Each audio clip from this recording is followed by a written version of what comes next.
Hello everyone. Last videos में हम लोगों ने शेयर्स के बेसिक कंसेप्ट डिस्कस कर लिए। आज अब हम लोग आगे बढ़ेंगे, शेयर्स चैप्टर के जर्नल एंट्री बेस्ड क्वेश्चंस करेंगे। ठीक है ना? तो ये रहा हम लोगों का first topic, issue of shares at par in lump sum. हम लोगों ने देखा था कंपनी अपने शेयर्स के अमाउंट को या तो लमसम में लेती है या इंस्टॉलमेंट फैसिलिटी देती है। हम लोग दोनों के क्वेश्चंस करेंगे। अभी ये रहा पहला क्वेश्चन, लमसम में एट पार स्कीम में। ये रहा question number 1। Infra limited issued 2 lakh equity shares of ₹10 each to public at par for subscription. तो एट पार है, ये साफ दिख गया। ये रहा, हम लोगों ने नोटिस कर लिया कि एट पार है। ओके, तो पार प्रीमियम क्लियर हो गया। आगे बढ़ते हैं। The whole amount was payable on application. ये इस बात को कंफर्म करेगा कि ये लमसम का क्वेश्चन है, और जैसे ही लमसम का क्वेश्चन है केवल 2 एंट्री देने होते हैं, बस केवल 2 entry. Company is demanding give journal entries in the books of infra limited. तो हम लोग देखते हैं इसको जर्नल एंट्री कैसे पास करेंगे। Only 2 entries.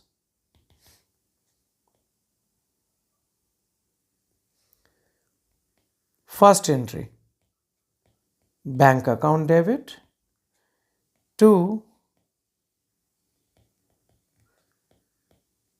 Equity share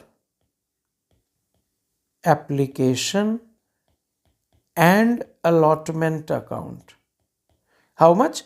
2 lakh shares हैं, 10 रुपीज पूरे अमाउंट कंपनी को एक बार मिलना है। So obviously it will be 20 lakh. 20 lakh rupees company ने रिसीव किया एप्लीकेशन के समय में। नाउ नरेशन, हम लोग अभी नरेशन और फॉर्मेट के लिए टेंस्ड नहीं होंगे। हम लोग इस पे फुल वीडियो करेंगे अलग से, how to write narration, how to present in full fair format. Okay, अभी हम लोग कॉन्सेप्ट बिल्ड करते हैं। First entry regarding receipt of application money, और फुल अमाउंट एप्लीकेशन के समय मिल गया। Now next entry, equity share application and allotment account debit, same 20 lakh rupees to be transferred to, इसे हम लोग ट्रांसफर कर देंगे टू शेयर कैपिटल अकाउंट। जितना अमाउंट रिसीव हुआ that will be transfer to share capital account, full 20 lakh rupees. 2 ही तो entry थे, 1 is receipt of application amount, second 1 to transfer application amount to share capital. इस question के बस ये 2 एंट्री। I think you have got it. Now इसी से जस्ट सिमिलर नेक्स्ट क्वेश्चन पे चलते हैं। Here situation is issue of shares at premium. वहां पार था, यहां एट प्रीमियम, बट यहां भी लमसम में। Again in lump sum, scheme is issued at par. कैसे समझे, क्वेश्चन पढ़ते हैं। Question number 2, this time XYZ limited issued 1 lakh equity shares, again face value is ₹10 each at a premium of ₹2। ये notice करना है कि सर समझ कैसे जाएंगे कि एट पार कि एट प्रीमियम। क्लियर दिया रहता है।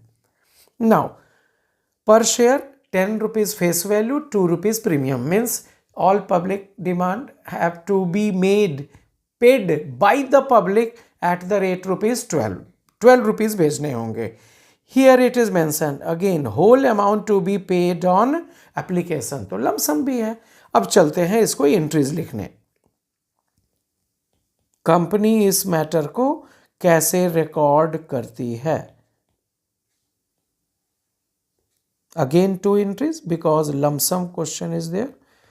Bank account debit to equity share application and allotment account, फिर नरेशन, फिर party. How much we will receive, company कितना रिसीव करेगी? 1 लाख शेयर्स 12 रुपीज करके। So company is going to receive 12 lakh rupees, 10 + 2 into ₹1 lakh. अब इसे ट्रांसफर करेंगे शेयर कैपिटल में और प्रीमियम का अमाउंट प्रीमियम अकाउंट में. So debit equity share application and allotment account. This 12 lakh that have been received in first entry credit, जितना यहाँ credit हुआ वही यहाँ डेबिट हो जाएगा.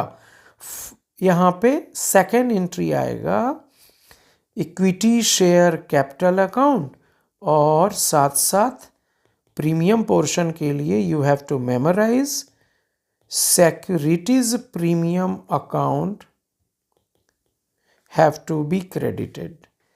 दो अकाउंट क्रेडिट होगा, शेयर कैपिटल अकाउंट भी और सिक्योरिटीज प्रीमियम अकाउंट भी. तो अब रहा कि कितना अमाउंट शेयर कैपिटल में, कितना अमाउंट प्रीमियम में. इशूड एट पार वाले में इस बात का टेंशन ही नहीं था, वो चीज़ यहाँ एकदम क्लियर कर लेना है. ठीक है ना. तो रूल कहता है शेयर कैपिटल में जाएगा number of allotted shares into face value. कितना है फेस वैल्यू? 10 रुपीज़. सो 1 लाख इंटू 10. शेयर कैपिटल में जाएगा 10 लाख रुपीज़ और 1 लाख इंटू प्रीमियम ब्रेकअप. ये रहा प्रीमियम ब्रेकअप 2 रुपीज़. सो 1 लाख इंटू 2. सिक्योरिटीज प्रीमियम में क्रेडिट होगा 2 लाख रुपीज़. ये 12 लाख डिस्ट्रीब्यूट होके 10 लाख चला गया फेस वैल्यू पोर्शन और प्रीमियम चला गया सिक्योरिटीज प्रीमियम अकाउंट में. इतना सिंपल है. आई थिंक ये दोनों क्वेश्चन, दोनों आंसर डिस्कस होके आपको ये लमसम के कैसे रिकॉर्डिंग होंगे ये क्लियर होगा. एक और चीज़ नोटिस आपको करवाता हूँ कि जब भी लमसम के एंट्रीज हम लोग लिखेंगे, बोलने में ये एप्लीकेशन इंस्टॉलमेंट है but it's custom duty to attach this one and allotment लिखना पड़ेगा यहाँ भी. ये एट प्रीमियम वाले क्वेश्चन में भी और जो पहले हम लोगों ने डिस्कस किया एट पार वाले क्वेश्चन में भी. इसे ध्यान देना भाई. And allotment to be attached compulsorily, ये रूल है. कब? जब लमसम के क्वेश्चंस करेंगे. तो आई थिंक इन दोनों आंसर्स को आपने अच्छे से कवर कर लिया. कोई डाउट अब नहीं रह गया होगा. क्लियर है?